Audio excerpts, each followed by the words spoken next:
Why are you pushing me? Why are you pushing me? কি video কেন নিতে পারবো না? ভিডিও কেন নিতে পারবো না? ভিডিও করবো না।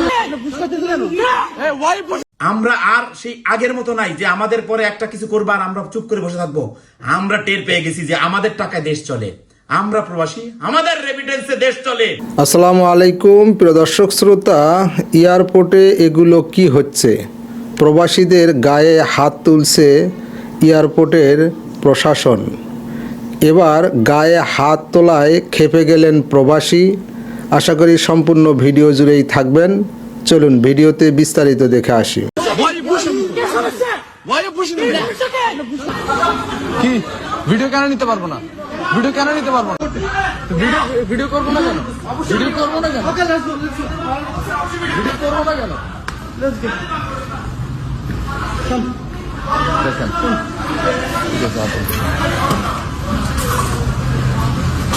Look at this dumbass, bro. Look at this dumbass fucking idiot. Don't talk like that. Why are you pushing me? Don't talk like that. Why are you pushing me? Don't talk like Why that. are you pushing me? Why you pushing me? Why you pushing me? Why are you pushing me? Why are you pushing me?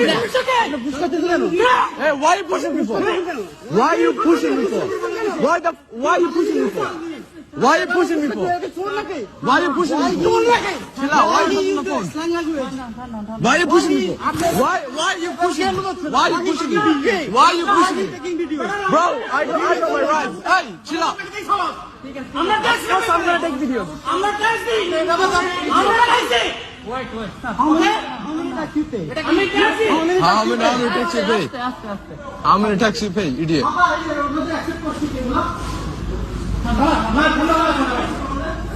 I'm going to take you.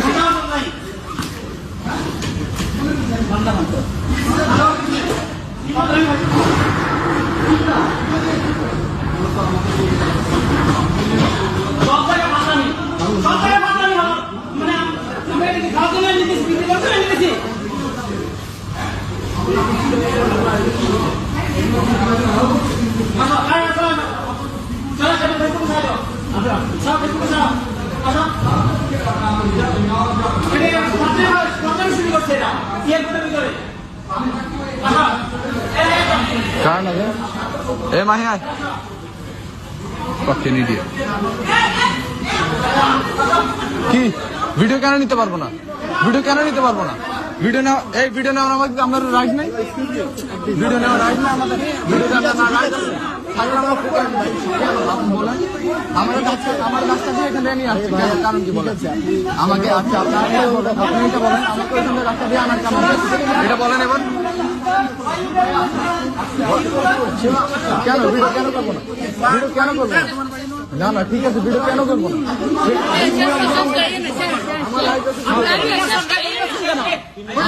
আমাদের right আছে video.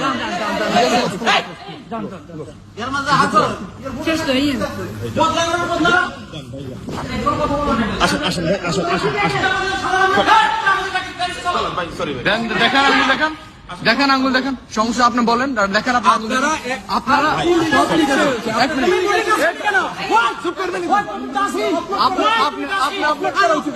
এদিকে আসেন।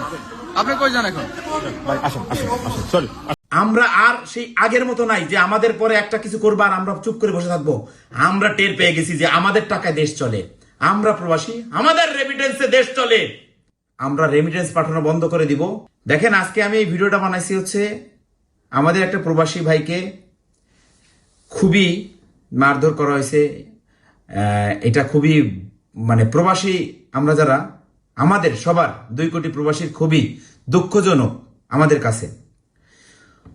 তো আপনারা ভুলে যাবেন না, নতুন গভর্নমেন্ট, নতুন সরকার যারাই আছেন না কেন, আপনারা ভুলে যাবেন না আমাদের হাত ছিল, আমাদেরও চেষ্টা ছিল আপনাদের এখানে বসানোর জন্য।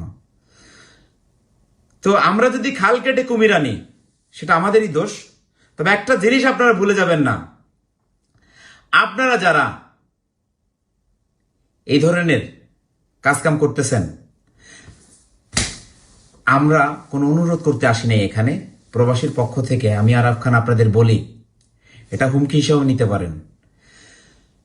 48 ঘন্টার ভিতরে যদি আমার প্রবাসী ভাই সুষ্ঠু বিচার না পায়, তাহলে ওই যে সেই রেমিটেন্স আবার আমরা পাঠানো বন্ধ করে দিব। আপনারা যারা পুলিশ প্রশাসন আছেন, যে কোনো এয়ারপোর্টে যারা কর্মকর্তা আছেন, আগে টাকা ছাড়া এয়ারপোর্ট পার হওয়া যেত না কোনো ট্যুরিস্ট ভিসাতে, দুবাই কিংবা মধ্যপ্রদেশে কোনো গেলে। এখনো তো সেই অবস্থায় আছে।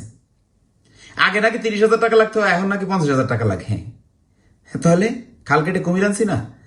একটা কথা মনে রাখেন, আমাদের প্রবাসীদের রেমিটেন্স দিয়ে আপনাদের ফ্যামিলি চলে। আপনারা কি করে পারেন আমার একটা প্রবাসী ভাইয়ের গায়ে হাত দিতে? সে ভুল করছে, ওকে মানলাম ভুল করছে, দেশে আইন আছে, তার বিরুদ্ধে আইন ব্যবস্থা নিক। তাকে এইভাবে মেরে রক্তাক্ত করে দেওয়ার তো কোনো মানে হয় না। আপনারা ভুলে গেছেন আপনার বাচ্চা, আপনার পরিবার এই রেমিটেন্স, এই প্রবাসীদের টাকায় চলে। আপনারা চাকরি করেন, সরকারি চাকরি করেন, সরকার কার টাকায় চলে? আমাদের টাকা চলে। আর আপনারা আমাদের গায়ে হাত উঠাবেন এভাবে, আর আমরা আপনাদের এইভাবে ছেড়ে দিব? তাই এটা কোনো অনুরোধ না, এটা হুমকি। আপনারা যদি 48 ঘন্টার ভিতরে যদি আপনারা এটা সুষ্ঠু বিচার আমার প্রবাসী ভাই না পায়, আমরা যদি এটা সুষ্ঠু বিচার না পাই, মনে রাখেন আমরা রেমিটেন্স পাঠানো বন্ধ করে দিব। আমরা আর সেই আগের মতো নাই যে আমাদের পরে একটা কিছু করবো আর আমরা চুপ করে বসে থাকবো। আমরা টের পেয়ে গেছি যে আমাদের টাকায় দেশ চলে, আমরা প্রবাসী, আমাদের রেমিটেন্সে দেশ চলে। শোন সমন্বয়করা, এখনো সময় আছে, বিচার 48 ঘন্টার ভিতর করবি, নাইলে আমরা রেমিটেন্স পাঠানো বন্ধ করব। আর সেটার জন্য যা করতে হয় তাই করব।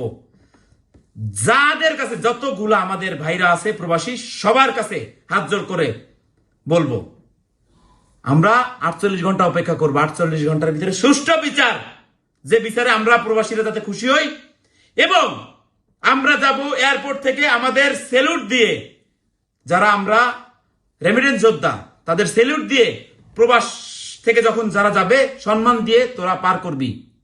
আমরা চাই দেশটা সুন্দরভাবে চলুক, আমাদের পরিবার সুন্দরভাবে চলুক, আমাদের মা বাবা, আমাদের ভাই বোন, আমাদের ফ্যামিলি সবাই সুন্দরভাবে চলুক। আমরা এটা চাই। তো আপনারা যদি আমাদের সুস্থ না থাকতে দেন, তাহলে আমরাও আপনাদের সুস্থ থাকতে দেব না ইনশাআল্লাহ। ভালো থাকবেন, সুস্থ থাকবেন, কেউ আমার বেয়াদবি নেবেন না। এখানে যারা ভিডিও দেখবেন, দেখেন আমরা প্রবাসী থাকি, প্রবাসে আমরা একজন প্রবাসী হয়ে আরেকটা প্রবাসী ভাইয়ের বিচার চাচ্ছে। এখানে আমার প্রবাসী ভাইয়ের প্রতি অন্যায় হয়েছে। প্রদর্শক শ্রোতা, প্রবাসীরা রেমিডেন্স যোদ্ধা, এই রেমিডেন্স যোদ্ধাদের সকল ধরনের সুযোগ সুবিধা বাংলাদেশের সরকার দিয়ে থাকবে, এটাই স্বাভাবিক। কিন্তু এই রেমিডেন্স যোদ্ধাদের বিভিন্নভাবে হেনস্থা করতেছে শেখ হাসিনার আমল থেকেই।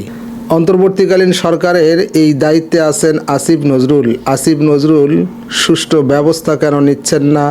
অনেকেই ক্ষোভ ঝাড়ছেন আসিফ নজরুলের উপর। এ বিষয়ে আপনার মতামত থাকলে লিখবেন। আজকে এই পর্যন্তই। আল্লাহ হাফেজ।